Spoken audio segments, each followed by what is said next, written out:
रात का सन्नाटा समुद्र की गर्जना से टूट रहा था। अंडमान के आसमान पर काले बादल छाए थे।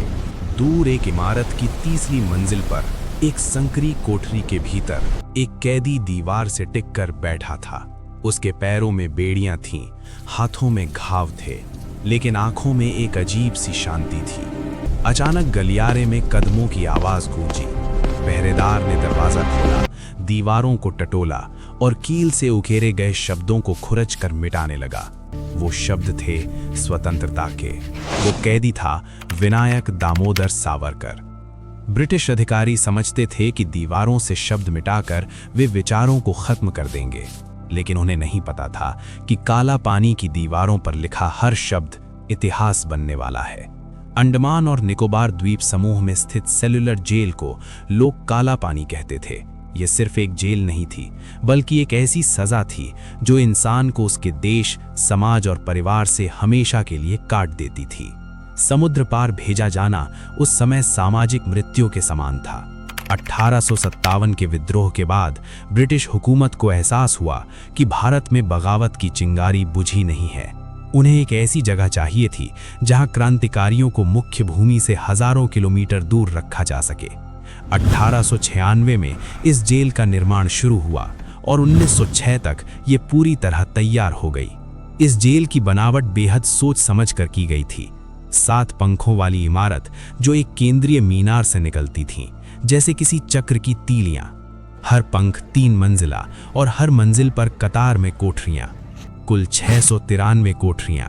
हर कोठरी इतनी छोटी कि कैदी सिर्फ चल फिर सके, लेकिन किसी दूसरे कैदी को देख या सुन न सके। संवाद की हर संभावना को खत्म कर दिया गया था। यहाँ कैदी को सिर्फ कैद नहीं किया जाता था, उसे अकेलेपन में तोड़ा जाता था। 1857 के बाद हजारों विद्रोहियों को यहाँ भेजा गया। बाद के वर्षों में बंगाल, पंजाब, महाराष्ट्र और उत्तर भारत से भी क्रांतिकारी लाए गए। इनमें बटुकेश्वर दत्त, बारिंद्र कुमार घोष और कई अन्य स्वतंत्रता सेनानी शामिल थे।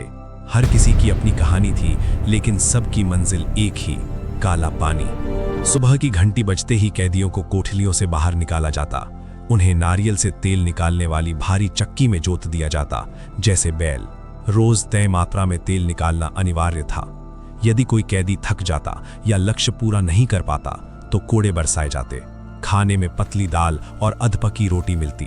कभी कभी भोजन सड़ा हुआ होता। बीमार पड़ने पर इलाज लगभग नाम मात्र का। जरा सी गलती पर हाथों में हथकड़ी डालकर घंटों खड़ा रखा जाता।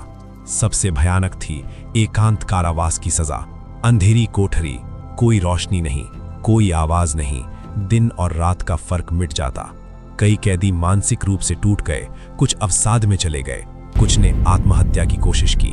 ब्रिटिश प्रशासन का उद्देश्य साफ था, डर पैदा करना, आत्मा को तोड़ देना, ताकि भविष्य में कोई विद्रोह करने की हिम्मत ना करे। लेकिन विडंबना ये थी कि यही जेल क्रांतिकारियों के लिए एक गुप्त विश्वविद्यालय बन गई। कैदी आपस में संकेतों से संवाद करते, दीवारों पर खटखटाकर संदेश भेजते। इतिहास, राजनीति और साहित्य की बातें फुसफुसाहट में होती।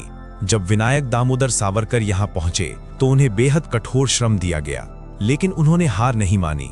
उन्होंने दीवारों पर कविताएं लिखीं, राष्ट्रवाद पर विचार गढ़े और अपनी रचनाओं को याद कर लिया, ताकि रिहा होने पर उन्हें दोबारा लिख सके। अंग्रेज समझ गए कि विचारों को जंजीरों में नहीं बांधा जा सकता। 1912 के बाद जेल के भीतर असंतोष बढ़ने लगा। कैदियों ने अमानवीय व्यवहार के खिलाफ आवाज उठाई। 1933 में कई कैदियों ने भूख हड़ताल की। उनकी मांग थी बेहतर भोजन, पढ़ने लिखने की अनुमति और कठोर श्रम में राहत। ब्रिटिश प्रशासन ने जबरन नलियों से दूध पिलाने की कोशिश की।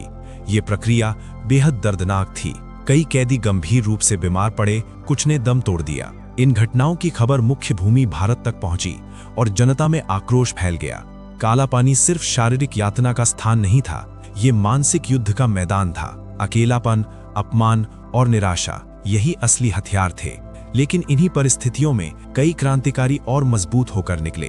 1942 में द्वितीय विश्व युद्ध के दौरान जापान में अंडमान पर कब्जा कर लिया। ब्रिटिश शासन समाप्त हुआ, लेकिन हालात आसान नहीं हुए। 1943 में सुभाष चंद्र बोस अंडमान पहुंचे और तिरंगा फहराया।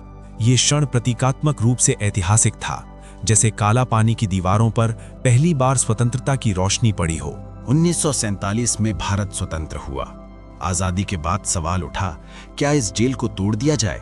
कुछ लोगों का मानना था कि यह दर्द की निशानी है, इसे मिटा देना चाहिए, लेकिन अंततः इसे संरक्षित करने का निर्णय लिया गया ताकि आने वाली पीढ़ियां ये ना भूले कि स्वतंत्रता किस कीमत पर मिली।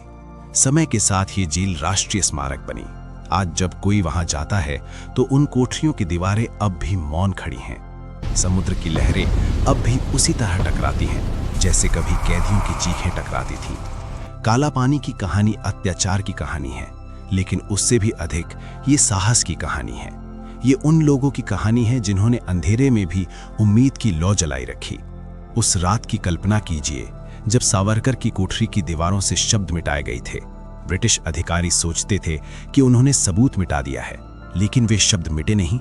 वे कैदियों की स्मृति में जिंदा रहे, वे विचारों में जिंदा रहे, वे स्वतंत्रता की मांग बनकर पूरे देश में फैल गए। काला पानी हमें याद दिलाता है कि आज़ादी किसी दस्तावेज पर लिखी तारीख भर नहीं है।